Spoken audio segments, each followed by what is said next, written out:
G20 kita tanyakan langsung kepada jurnalis Kompas TV Permana Dewi. Dewi, dari sekian banyak pertemuan bilateral yang menarik salah satunya adalah pertemuan Presiden Jokowi dengan Presiden Amerika Serikat Joe Biden. Nah, apa saja yang menjadi fokus pembahasan tadi?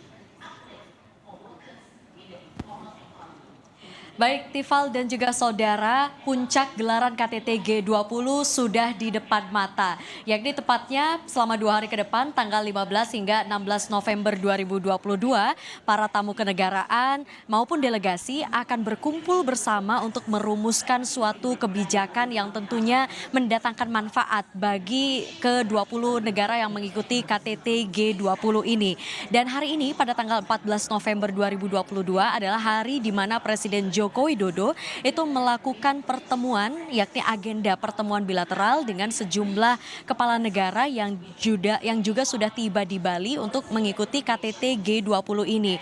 Di antaranya yang sudah berlangsung dari Senin pagi sampai dengan Senin sore hari ini, yakni adalah pertemuan bilateral antara Presiden Republik Indonesia Joko Widodo dengan Perdana Menteri Jepang, kemudian pertemuan bilateral antara Presiden Jokowi dengan Presiden Komisi Eropa, lalu pertemuan antara Presiden Jokowi dengan Perdana Menteri Australia, pertemuan antara Presiden Jokowi dengan Presiden Turki, serta yang terakhir yang paling menjadi sorotan yakni adalah pertemuan bilateral antara Presiden Republik Indonesia Joko Widodo dengan Presiden Amerika Serikat Joe Biden begitu.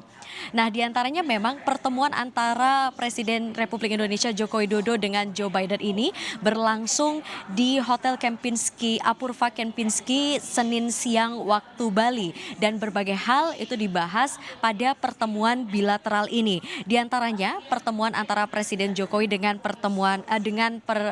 Presiden Amerika Serikat, yakni adalah membahas terkait dengan 3 agenda isu strategis global, yakni arsitektur kesehatan global, kemudian juga adalah berkaitan dengan kerjasama antara Indonesia dengan Amerika Serikat senilai 700 juta dolar Amerika Serikat, dan juga kerjasama baru lainnya yang diharapkan dapat menguntungkan atau bermanfaat baik bagi komunitas di masing-masing negara. Di antaranya seperti terkait dengan kemitraan, investasi, hingga kesehatan global. Demikian Tifal.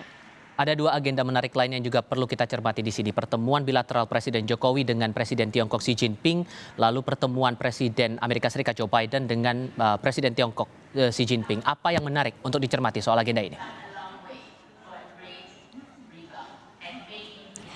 Baik Tifal dan juga saudara, dapat kami laporkan memang ada 2 agenda yang menarik di sini ya terkait dengan pertemuan bilateral, yakni antara Presiden Jokowi dengan Presiden Amerika Serikat Joe Biden, serta pertemuan bilateral antara Presiden Jokowi dengan Presiden Tiongkok Xi Jinping. Namun memang dapat kami informasikan bahwa sampai dengan Senin sore ini Presiden Xi Jinping memang baru tiba di Bali ya. Namun pertemuan bilateral belum terlaksana. Karena sesuai di jadwal sebelumnya akan dilakukan pertemuan pada pukul 15 WITA. Namun memang sampai saat ini karena Presiden Tiongkok itu baru tiba, jadi pertemuan bilateral belum dapat dilaksanakan. Namun dapat kami informasikan sebelumnya Presiden Joko Widodo tepatnya pada bulan Mei itu juga sempat berkunjung ke Beijing begitu untuk mendatangi salah satu forum konferensi tingkat tinggi di Beijing begitu. Dan pada pertemuan ini memang Presiden Joko Widodo itu juga ingin memanfaatkan kerjasama antara RRT dengan Indonesia, yakni dalam rangka One Belt One Road. Jadi Presiden Joko Widodo menginginkan jika dalam Belt and Road ini itu lebih memperkokoh hubungan ekonomi antara negara, yakni Indonesia dengan Tiongkok, terutama karena Indonesia itu memiliki fokus pada pembangunan infrastruktur, lalu juga fokus pada konektivitas dan poros maritim. Jadi Presiden Joko Widodo kemungkinan dalam pertemuan bilateral ini dengan Presiden Tiongkok Xi Jinping itu akan membahas terkait dengan pembangunan infrastruktur begitu. Dan juga dalam pertemuan sebelumnya ya, Presiden Joko Widodo juga dengan tegas itu menawarkan ada 3 mega proyek yang berkaitan dengan Indonesia yang diharapkan Presiden Tiongkok itu mau untuk berinvestasi terkait dengan pembangunan infrastruktur di Indonesia tersebut. Demikian Tifal. Gedung Bali, jurnalis Kompas TV Permana Dewi melaporkan. Terima kasih.